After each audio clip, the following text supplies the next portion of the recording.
संजय राऊतांना हे करणं भाग आहे। जेव्हा जेव्हा शक्य होईल तेव्हा राहुल गांधी यांची चरणवंदना करणं आणि त्यांचं चरणामृत घेणं ही त्यांचीसुद्धा मजबुरी आहे आणि त्यांच्या राजकीय मालकांचीसुद्धा।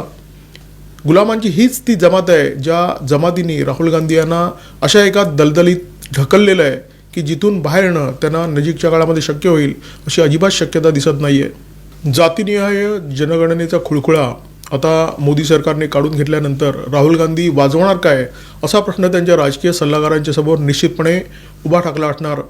हे सगळं आमच्यामुळेच झालं असं सांगण्याची सुद्धा सोय मोदी सरकारने ठेवलेली नाही आहे, कारण पाकिस्तानवर हल्ल्याचा मुहूर्त निश्चित नसला तरी तो फार लांब नाही आहे हे सगळ्यांनाच ठाऊक आहे। आणि देशामध्ये ज्या प्रकारचं वातावरण आहे त्या वातावरणामध्ये या निर्णयाचं श्रेय स्वतःकडे घेणं राहुल गांधींना शक्यही होणार नाही आहे। देशाचा जर आपण राजकीय इतिहास पाहिला तर देशाच्या राजकारणावर ज्यांची हुकूमत होती असे जवाहरलाल नेहरू आणि इंदिरा गांधी यांच्यासारखे नेते आंतरराष्ट्रीय राजकारणाच्या सारीपाटावर मात्र उताणी पडलेले दिसतात।